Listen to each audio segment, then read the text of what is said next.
everybody. Welcome back to Reflecting Shakespeare TV. We are thrilled to have you join us. My name is Erika, and I'm a facilitator for the Old Globe's Reflecting Shakespeare program, which is a transformative performing arts program that we've been bringing to people experiencing incarceration for several years. This video program is designed to go inside while we cannot. So let's do this. Come on in, James and Nikki. Hey! Hello. It's great to see everybody. My name is James. I was trained as a director. I'm a teacher and facilitator at the Old Globe Theatre, and I've been working on this program, Reflecting Shakespeare, for about 5 years now. Nikki. I'm still here. Yay! So my name is Nikki. I'm a facilitator for Reflecting Shakespeare and other community programs.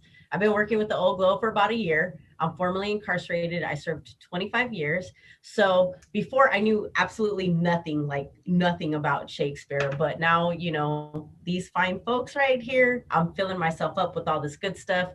I love this program. I think it's amazing and happy to be here.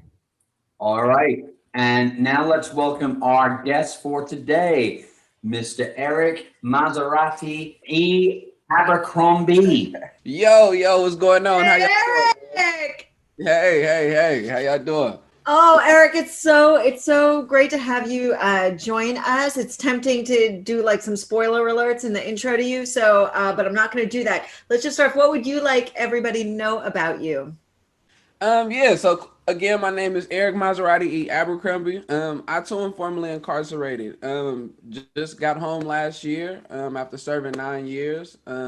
During that journey of incarceration, I was able to learn a lot about myself, learn a lot about the ways of the world. And from there, just really triggered me to be inspired to just pursue growth in all aspects and try to just expand that and push that on as many people as possible and assist with that and be of service. Absolutely. That's awesome. Welcome home.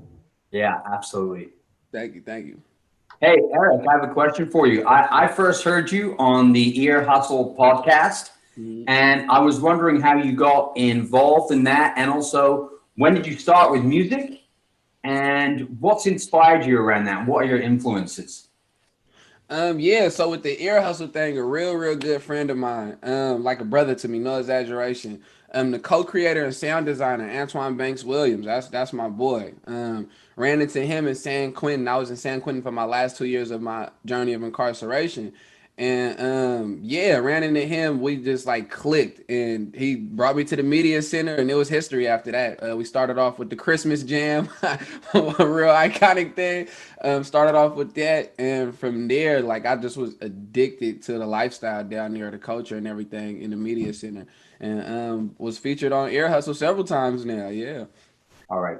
That's so awesome. We're used to bringing this on level 3s and level 4s. So just the idea of a media center and the idea of being able to do a program where you're putting together a podcast is mind blowing for us.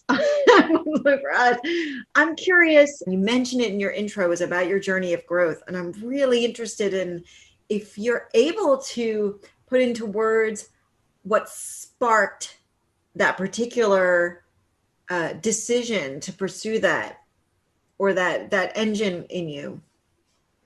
Definitely. I think the arts definitely contributed on my journey of growth.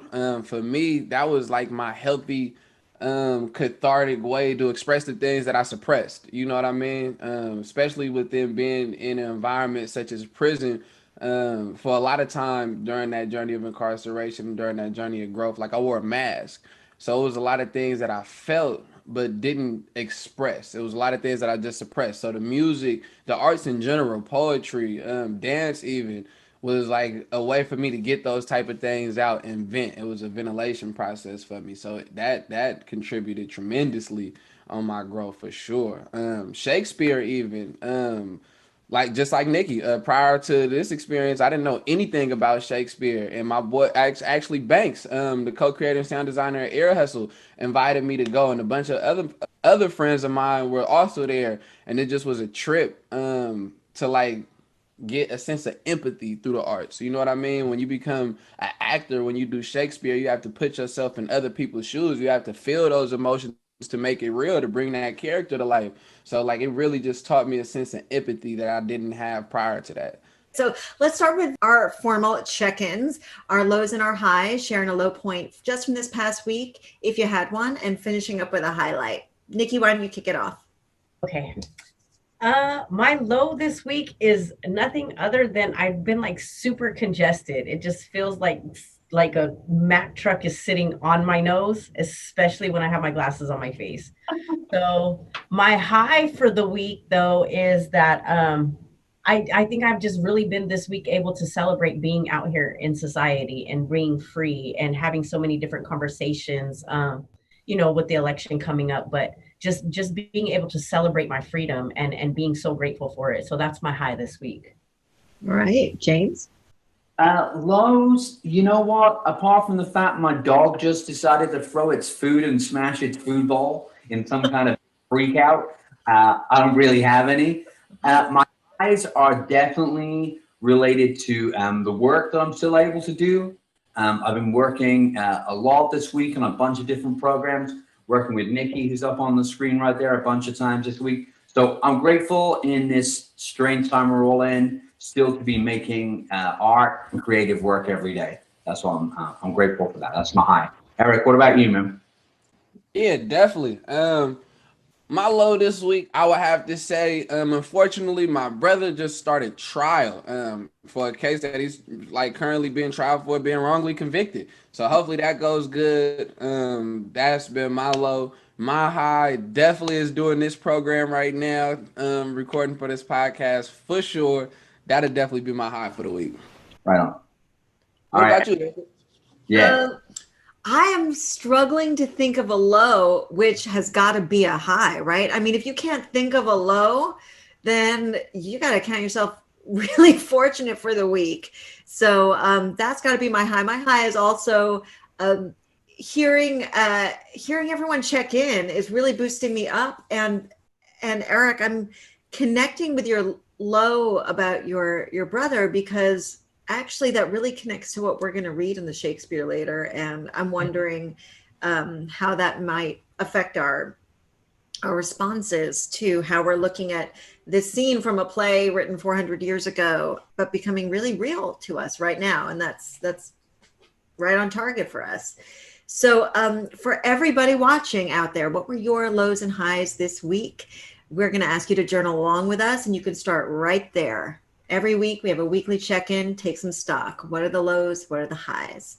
And if you're watching online, you can put that in the comments or download the handout that's there. All right, so should we attempt a warm-up game? James, what do you have in store for us today? All right. In honor of our amazing musician we have in the room with us today, we're going to do a warm-up that involves some sound and some movement. And this is called sound and gesture whoosh. So I'm going to make a sound and a gesture that maybe tells you guys a little bit about how I'm feeling right now. And we're then going to pass that around the group and out to our friends watching us until it comes back to me. So I'm going to start and end this. Here we go. Whoa. Whoa. Whoa. Whoa. Everyone watching? Yeah. And send it back to me to finish it off. Whoa. Yeah. Yeah. Yeah.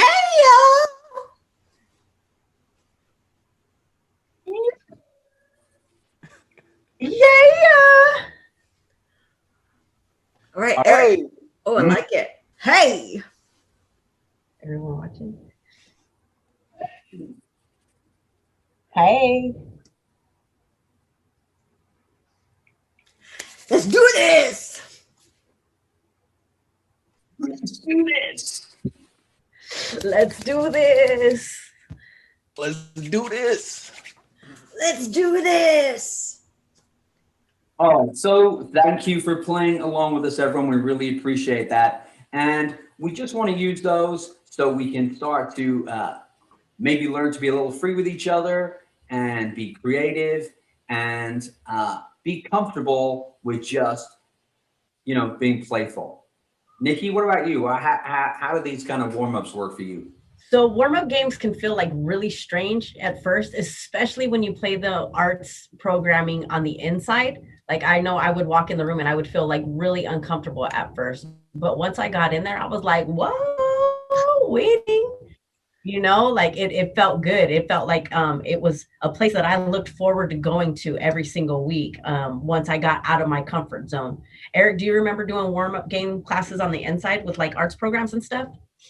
Yeah, absolutely. I recall my first day, and I was very surprised to see some of the people that I seen up in there. Like we know who our viewers is. Y'all know what's up. Like it was some real gangsters up in there. You know what I mean? I'm looking like, bro, what you doing up in here? Like, okay, I see you. I see you. And then when we got to doing all these warm ups, it just like you said, it just made me super uncomfortable. And I'm like, oh, y'all in here tripping. Like, what's going on? But it was super fun. Like once I got involved and kind of like let that wall down a little bit and got comfortable with being uncomfortable, like, oh, it was a blast. It was super fun. Yeah.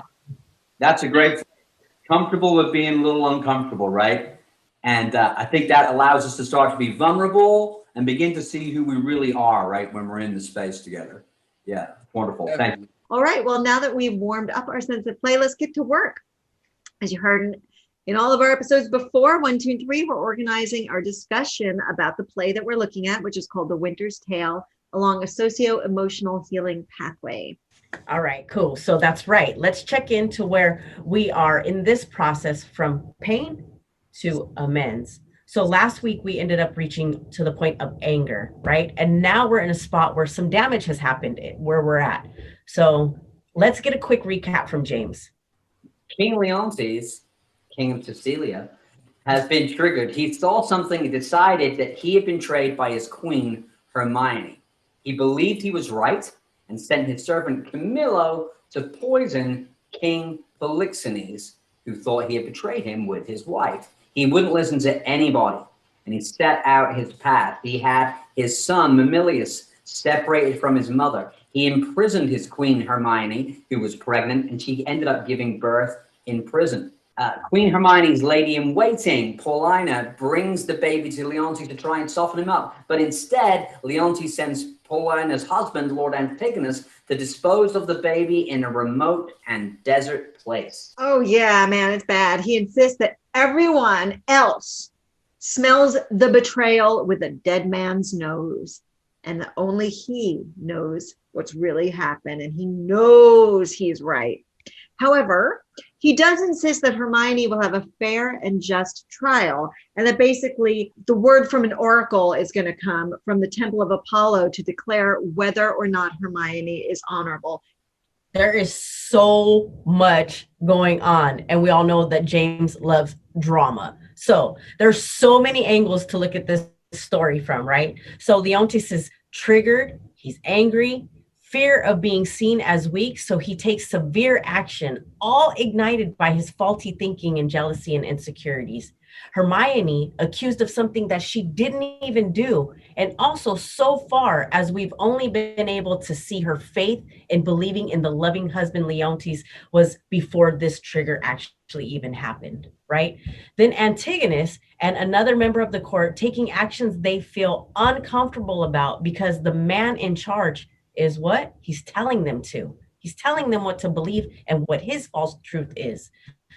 Paulina, a strong woman who stands up to Leontes when no one else in the court will. And even the baby and the son, who are blameless victims in their parents' actions. Woo. Eric, having not read the play with us, right? But just hearing that part, is there any part of the story that resonates with you and stands out on any particular way right now? Definitely. I think you definitely just summed that up like marvelously, if I do say so myself, because all the key points that came to mind for me was exactly everything you just explained right now. For sure. I think this was an excellent tale of many things, like really displaying how pride could really cloud our better judgment, and really like exacerbate certain emotions such as like anger and things like that. I think this really, really just goes to show like why a lot of times we need to just sit back, breathe, and really assess things for what they are and really know the people that surround us. Like one of his best friends was wrongly accused of sleeping with his wife. You know what I mean? It's like, whoa, if you knew better, you wouldn't even think those type of things. And a lot of that had to deal with his own insecurities and things of that nature. So I think it's a lot that we could take away from this story for sure. But for me, those were some of the things that came to mind for sure. All right, let's dive in. We are entering Hermione's trial. It's about to get thick. James, will you read Leontes? And Hermione's got a lot to say here. So why don't the rest of the three of us will just break up her speech and we'll all be Hermione, but we'll just trade off who's reading. All right. All right. Let us be cleared of being tyrannous, since we so openly proceed in justice, which shall have due course. Since what I am to say must be but that which contradicts my accusation, and the testimony on my part no other than but what comes from myself, it shall scarce boot me to say not guilty. Mine integrity, being counted falsehood, shall, as I express it, be so received. But thus, if powers divine, behold our human actions as they do. I doubt not them, but innocence shall make false accusations bless, and tyranny tremble at patience. You, my lord, best know, who least will seem to do so. My past life hath been as continent, as chaste, as true, as I am now unhappy. For Polixenes, with whom I am accused, I do confess I loved him as an honor he required, as yourself commanded, which not to have done, I think, had been in me disobedience and ingratitude to you and toward your friend. Now, for conspiracy, I know not how it tastes. All I know of it is that Camillo was an honest man, and why he left your court, I'm ignorant. Few knew of his departure. Sir, you speak a language that I understand not. My life stands in the level of your dreams. Your actions are my dreams. You had a bastard by Polixenes, and I but dreamed it. Look for no less than death. Woo! Yes! All right, I'll be in my trailer. I'll see you guys. Oh, man. Yeah, that was awesome, everyone. So let's unpack that scene, pull it apart a little bit. So what is Hermione saying when she says, since what I am to say must be but that which contradicts my accusation, and the testimony on my part no other but what comes from myself? It shall scarce boot me to say not guilty. Mine integrity, being counted falsehood, shall, as I express it, be so received. I feel like one thing she getting at is pretty much just claiming her innocence, like pretty much saying in the long run the actions will show, like the truth will be the truth will come to light. I think that's pretty much what she's saying, is like really pay attention to detail here of what's going on and really listen to her case that she's pleading, because she's telling truth. Mm-hmm. Yeah, when I hear Hermione open up in the beginning, it starts out and she's like, what I have to say is going to be my truth, like from within, right? And it's like a slap in the face, because to sit here and say that I'm not guilty, everybody else is that, or he's having that judgment on him. I think the thing that I like too is when she says my integrity, I feel like she's saying my integrity is being revoked and assassinated by something that's not even true. And will anyone even accept what I'm saying? It's my truth, and it's being slandered and slaughtered, you know? Right.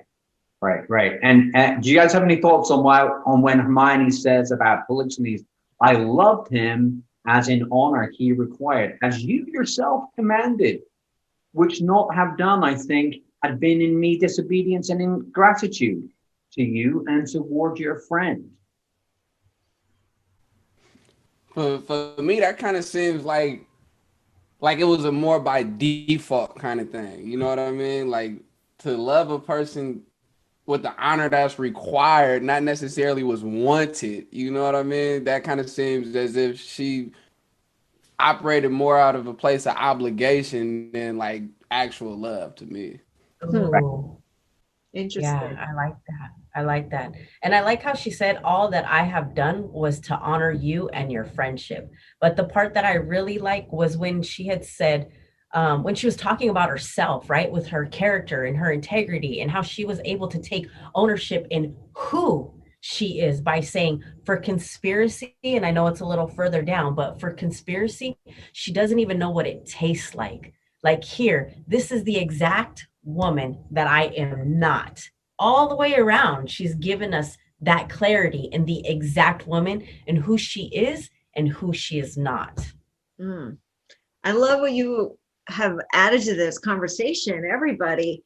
I just want to share that for me, some of the stuff going on with Hermione is also about the difference between speaking and listening and the lack of control any of us have in how we are received, how we are heard. We can make all of our best effort to put out our truth. But as she says, her integrity shall, as will be counted falsehood.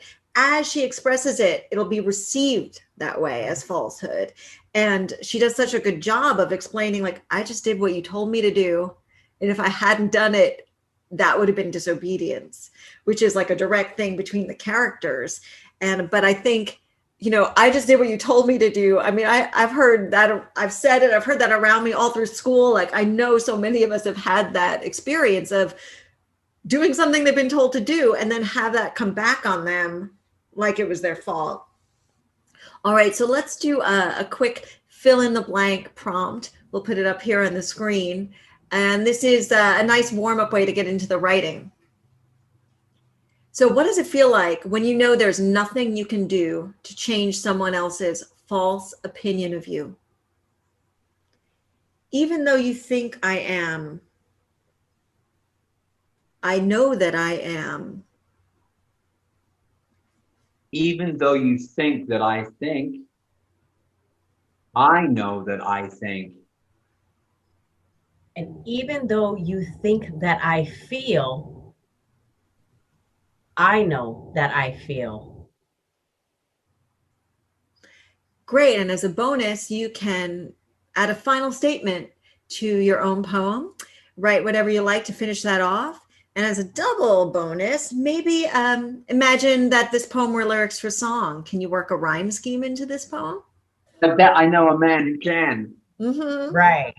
And since we're speaking about songs and bringing a little swag, so word on the wire, Eric, is that you might be able to make some magic happen and respond to this little bit of Shakespeare. What? Musically. Definitely. For sure. We definitely can make that happen. I have my Siamese twin here. Make sure it's tuned up for us.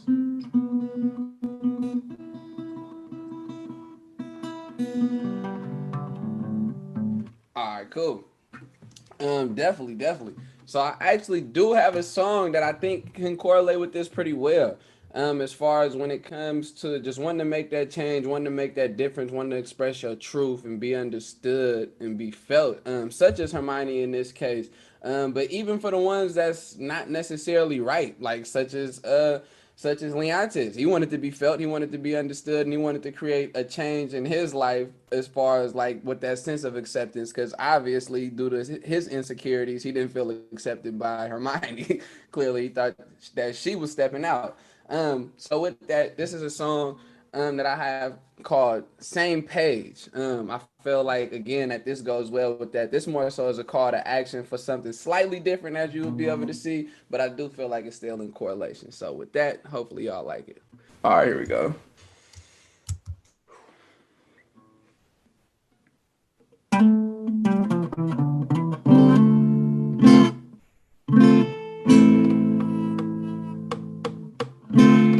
No lie, yeah.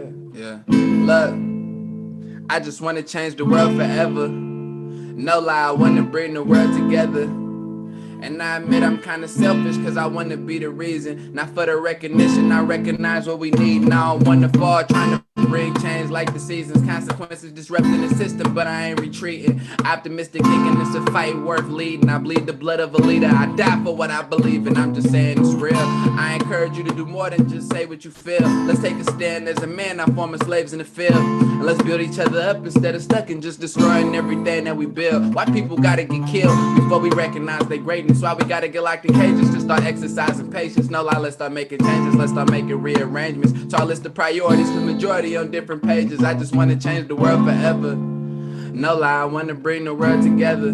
Yeah. But everybody wanna live fast and die young. But fast money going just as fast that it comes. If we could get on the same page, yeah, we could really create changes. Can we get on the same page? Yeah. Can we get on the same page? No lie, look. Sometimes I feel like I'm unplugged and settled in the matrix. Watch a lack of understanding create fear and develop hatred. We all at different stages, different mental spaces. One thing that makes us the same is we all human, embrace it. I was laced up by some sages. One told me the goal is to lead this world the way we came in and be just like a baby. Cause all the baby know is love until it's taught to hate. And it don't matter about your class, your gender, or your race. The energy you emanate could be the difference between you getting lemons or lemonade. Either way, when you get a taste of the ways of the universe, mistakes get brought to light to rectify and recognize all the ways that you can learn. Sometimes the process hurts, but we gotta process pain. Cause hurt people. I think it's time for change. We need to heal from trauma. We need restoration. Money can't solve all our problems, but fulfill them reparations when we ain't on different pages. That'd be like a breath of fresh air, like respiration. No lie, yeah. I just wanna change the world forever. No lie, I wanna bring the world together, yeah. But everybody wanna live fast and die young. But fast money gone just as fast that it comes. If we could get on the same page, yeah, we could really create changes.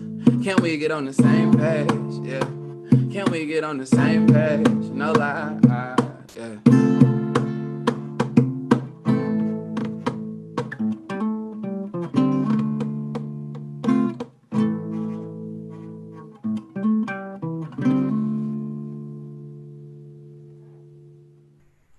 Thank you. Woo! Oh my gosh, let's give it up. Yes. I know you're not watching this, not getting all excited out there. I mean, if you are watching this, you're pumped right now. Yes. Come on. My face hurts. You know what I mean? Oof.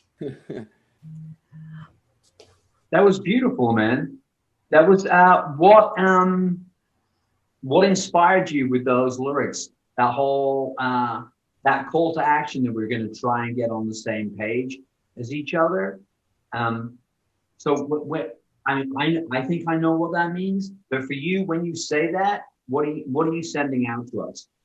Definitely. I feel like when it comes to any type of social construct, right, it's literally nothing but just a collective thought of agreement, if we will. Like, people have to collectively agree that these are the rules, these are how we're going to operate, this is okay, this isn't. And I feel like, in a sense, whether it's healthy, toxic, we're all on the same page with that. Like, right now, we're all on the same page of some pretty toxic perspectives, if we will, us against them, black and white, rich, poor, like all these divisive natures in our society and things like that. But that's something that we all collectively agreed upon to be true. So I feel like if we kind of shift our perspective in that, we can slowly but surely begin to recreate a new narrative of what our society looks like, create a new narrative of what value, especially perceptional value, looks like, especially people of us coming from our background being formerly incarcerated and the stigmas that come attached with that due to a whole bunch of implicit biases. I feel like that call to action will begin to move forward, as far as articulating a perspective to change those type of perceptional values, because people treat you the way they see you at the end of the day, and that's lethal when you're not seen as an equal. So I feel like in order to get to that part, we first got to change the way that we view things. Real good friend of mine, a brother of mine, I'm gonna keep bringing him up, Antoine Banks Williams, once told me, the way that we're gonna change the world is by changing the way we view the world, and I truly believe that. You know what I mean? So, like, that's my call to action with that song. That's what I mean by being on the same page. Let's get on the same page for progression and ultimately utilize that with action. You know what I mean? Whether that be through legislation, whether that be really out here on the front lines in these protests in the streets. It could literally be as simple as just being much kinder to your neighbor. Like, that's literally the type of simple steps that it takes. Like, each one of us plays a role in the society in the way that looks. So by us individually doing our part, that'll be able to show collectively. So that's definitely what I mean by it. Thank you for expanding on that, man. I appreciate it. Yeah, that was beautiful. Absolutely amazing. It's like I want to get all of them lyrics just tattooed all over and be a walking billboard and completely represent everything it is that you just said. Thank you so much, Eric. Seriously, thank you. Thank you for having me. Yeah, I was trying to like memorize the lyrics as you were saying and singing them. We're all human, embrace it. Like Right. that line came in, stuck. I saw that as like a bumper sticker, a mantra that everybody's got. We are all human, embrace it. Definitely. So like I feel like that's how like it is with a lot of my music. Like I want people to be emotionally moved to action. And I feel like some of the best ways to do that, especially through music, is by dropping jewels, by giving solutions, by not just always bringing awareness to an issue. So like within that song, I'm also like giving solutions, you know what I mean? I'm also giving perspectives for certain individuals that might not have that insight, for people with my experience, or for anybody that come from an oppressed culture. Like a lot of people might not have the insight of what that's like. So I feel like these type of songs, these type of calls to action, if we will, gives that insight with the intent of moving a person emotionally to action.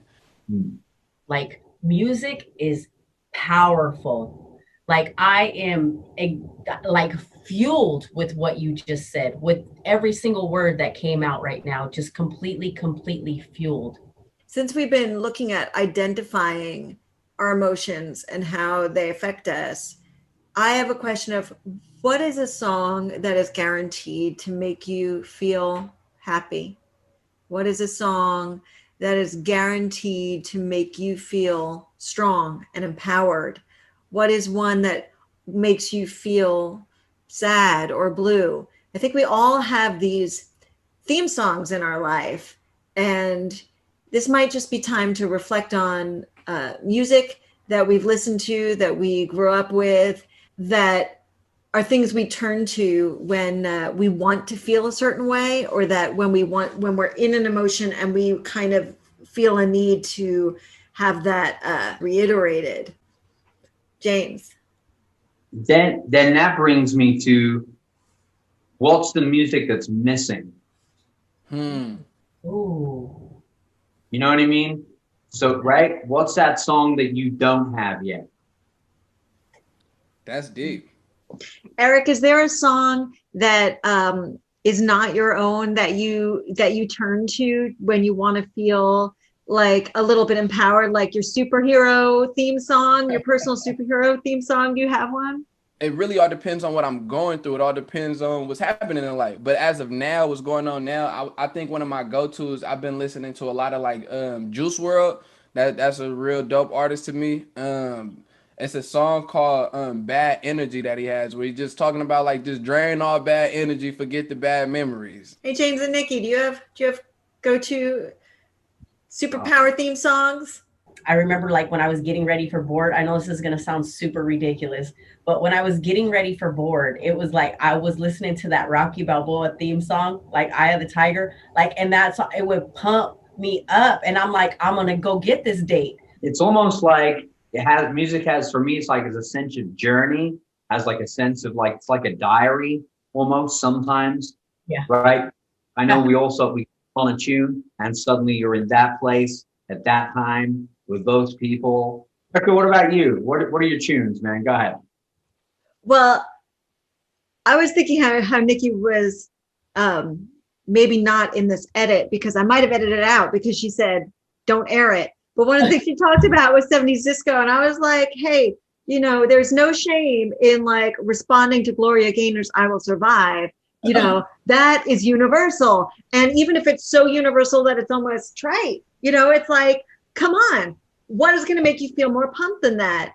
But I think I've got a new song, and it's the song we just heard from Eric. That's Right? it's gonna like be one of those empowerment songs that's gonna be regularly on the playlist. How do people get to you? You can definitely Google me. You can just Google Eric Maserati-E Abercrombie. A bunch of stuff will pop up. I'm most frequently on Instagram.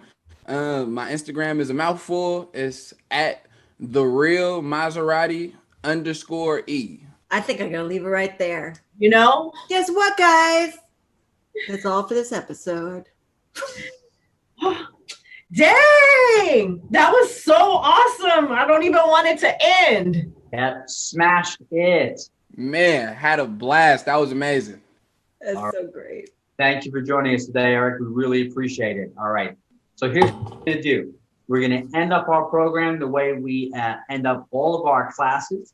We're going to do a one-word checkout, and that's one word describing how you feel right now. Nikki, why don't you start us off? Love. Grateful. Energized. Super. And everyone watching.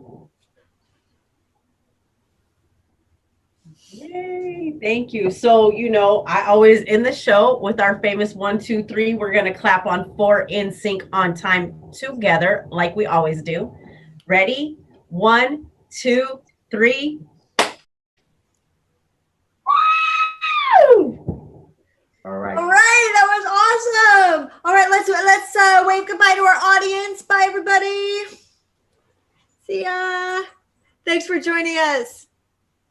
So, I just want to open it up, Eric. I don't know if you want to play anything else. Definitely. This is another song that's a call to action. It's actually been featured. I've been featured on Netflix several times. It's featured on a documentary called Cue Ball on Netflix right now about the San Quentin Warriors, and this song is titled "Break the Mold."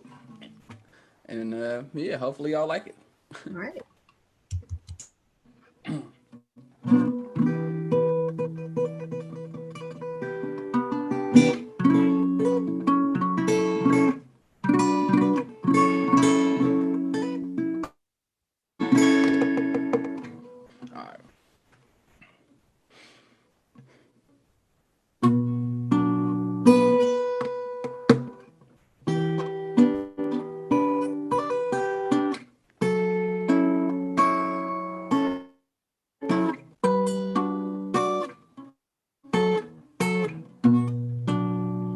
So far from perfect, yeah.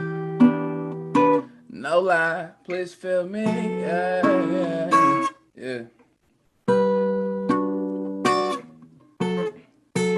I know I am so far from perfect, but I know I can speak for more than one person when I say I'm so tired of hurting. We could change the world forever if we come together. We can break the mold.